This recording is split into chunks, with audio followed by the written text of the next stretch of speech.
क्या आप जानते हैं कि सरयू नदी सिर्फ जल की एक धारा नहीं, बल्कि अयोध्या के हर राज की साक्षी है। भगवान श्री राम का जन्म, वनवास और जल समाधि, इस नदी ने सब कुछ देखा। लेकिन सवाल ये उठता है कि भगवान विष्णु के आंसुओं से प्रकट हुई सरयू नदी को गंगा जल की तरह पूजन में शामिल क्यों नहीं किया जाता? इसके पीछे एक रहस्यमयी पौराणिक कथा छिपी है, जिसे बहुत कम लोग जानते हैं। इस वीडियो में हम आपको उस राज्य से रूबरू कराएंगे जो सरयू मैया को एक शापित नदी बनाता है। आखिर क्या है वो कारण जिसने इस पवित्र नदी को गंगाजल की तरह पूजनीय बनने से रोक दिया? तो वीडियो को अंत तक जरूर देखें, क्योंकि इसमें आपको ऐसे अद्भुत रहस्य जानने को मिलेंगे जो आपको हैरान कर देंगे। साथ ही इस वीडियो को अपने दोस्तों और परिवार के साथ शेयर करें, ताकि वे भी इस रोचक कथा से परिचित हो सकें।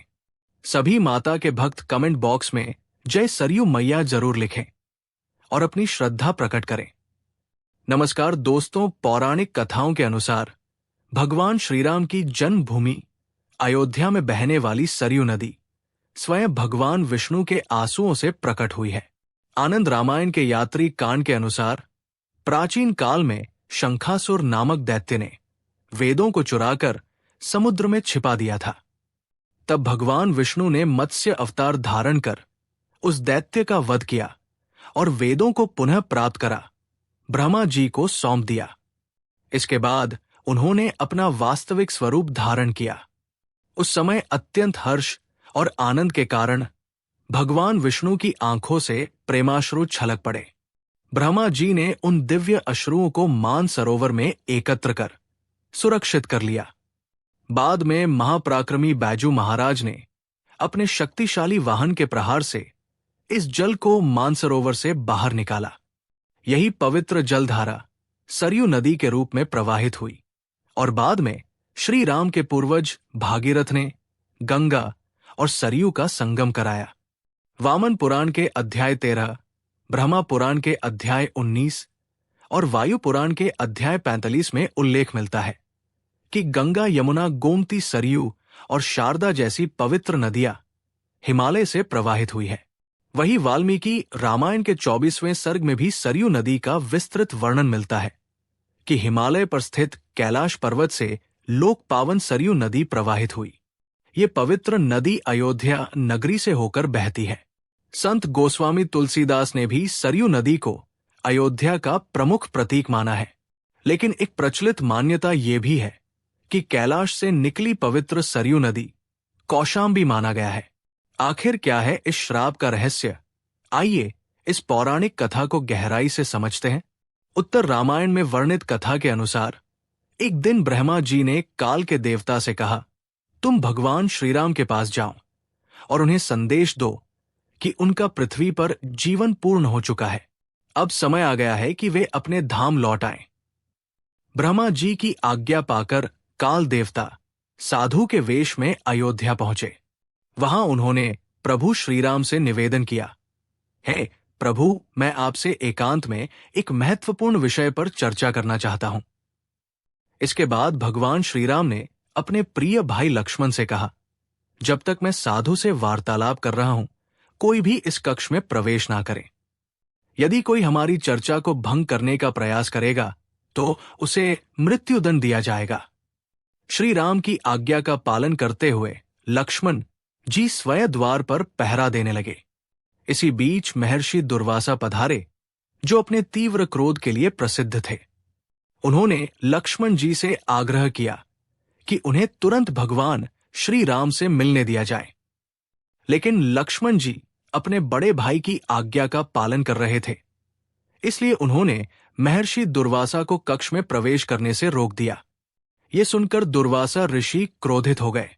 उन्होंने चेतावनी दी, यदि तुमने मुझे रोका तो मैं अभी भगवान श्रीराम को श्राप दे दूंगा। ऋषि दुर्वासा की चेतावनी सुनकर लक्ष्मण जी गहरे धर्म संकट में पड़ गए। एक ओर वे अपने बड़े भाई श्री राम की आज्ञा का पालन करना चाहते थे, जिसे उन्होंने जीवन भर सर्वोपरि रखा। दूसरी ओर वे ये भी नहीं चाहते थे कि उनकी वजह से भगवान श्रीराम को ऋषि का भयंकर श्राप सहना पड़े। अंततः अपने भाई की रक्षा के लिए लक्ष्मण जी ने एक कठोर निर्णय लिया। उन्होंने स्वयं ही कक्ष में प्रवेश कर चर्चा भंग कर दी। लेकिन ये देखकर भगवान श्री राम धर्म संकट में पड़ गए। अपने वचन के बंधन और भाई के प्रति अपार प्रेम के कारण भगवान श्री राम ने लक्ष्मण जी को मृत्यु दंड देने के बजाय देश निकाला देने का निर्णय लिया। उस युग में देश निकाला भी मृत्युदंड के समान ही माना जाता था। इस कठोर निर्णय के बाद लक्ष्मण जी ने स्वयं इस संसार को त्यागने का संकल्प लिया। वे सरयू नदी के तट पर पहुंचे और इस नश्वर दुनिया से मुक्ति पाने के लिए सरयू के जल में समा गए। जैसे ही लक्ष्मण जी नदी में प्रविष्ट हुए, वे अपने शेषनाग स्वरूप में प्रकट हुए और सीधे बैकुंठ धाम प्रस्थान कर गए।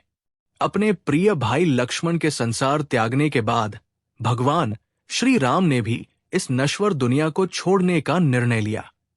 उन्होंने अपना संपूर्ण राजपाट अपने पुत्रों और भाइयों के पुत्रों को सौंप दिया ताकि अयोध्या का शासन सुचारू रूप से चलता रहे। इसके पश्चात श्रीराम सरयू नदी के तट पर पहुंचे और जल समाधि लेने के लिए धीरे धीरे नदी के भीतर चले गए। जैसे ही वे सरयू के पवित्र जल में प्रविष्ट हुए, वे अचानक अदृश्य हो गए। कुछ समय पश्चात सरयू नदी के भीतर से भगवान विष्णु प्रकट हुए और अपने भक्तों को दिव्य दर्शन दिए। इसी क्षण भगवान श्रीराम ने अपना मानवीय स्वरूप को त्याग दिया और अपने वास्तविक विष्णु रूप में प्रकट होकर बैकुंठ धाम लौट गए। भगवान के इस महाप्रयाण को देखकर उनके अनन्य भक्त संत ऋषि मुनि और अयोध्या के अनेक निवासियों ने भी उनके पीछे सरयू नदी में प्रवेश कर गए। ये सब देख भगवान शिव अत्यंत क्रोधित हो गए। उनके क्रोध से संपूर्ण ब्रह्मांड कांप उठा और इसी क्रोध में शिव जी ने सरयू नदी को एक भयंकर शाप दे दिया कि हे सरयू, तुम्हारे जल में आचमन करने वालों पर भी पाप लगेगा। ना तो तुम्हारे जल से कोई पूजा करेगा और ना ही कोई इसमें स्नान करेगा। इसी कारण आज भी सरयू नदी का जल गंगा जल की तरह पूजन में उपयोग नहीं किया जाता। शिव जी के श्राप से व्यथित सरयू नदी अत्यंत दुखी होकर शिव जी की शरण में पहुंची और विनम्रता पूर्वक प्रार्थना करने लगी, हे महादेव, मेरे जल में स्वयं भगवान श्रीराम ने जल समाधि ली। इसमें मेरा क्या अपराध है? ये तो पहले से ही विधि का विधान था जिसे मैं बदल नहीं सकती थी। फिर मुझे इस भयंकर श्राप का दंड क्यों? सरयू की करुण पुकार सुनकर भगवान शिव का क्रोध शांत हुआ। वे समझ गए कि सरयू स्वयं किसी भी दोष की भागी नहीं थी। तब उन्होंने कहा, है सरयू, मेरा दिया हुआ श्राप व्यर्थ नहीं जा सकता, लेकिन मैं इसका प्रभाव अवश्य कम कर सकता हूं। अब तुम्हारे जल में स्नान करने से कोई पाप नहीं लगेगा, परंतु तुम्हारे जल का प्रयोग किसी भी पूजा पाठ में नहीं किया जाएगा। तो दोस्तों, अब आप जान चुके हैं कि सरयू मैया के शापित होने की वो रहस्यमयी कथा क्या है। वो नदी जो भगवान श्रीराम की जीवन यात्रा की साक्षी बनी, जिसने भक्तों को मोक्ष प्रदान किया, आखिर क्यों पूजा पाठ में इस्तेमाल नहीं होती? आपको ये वीडियो कैसी लगी? क्या आपने पहले कभी सरयू मैया से जुड़ी ये कथा सुनी थी? अपने विचार हमें कमेंट में जरूर बताएं। अगर आपको ये वीडियो रोचक लगी हो तो इसे लाइक करें, अपने दोस्तों और परिवार के साथ शेयर करें ताकि वे भी इस अद्भुत कथा को जान सकें।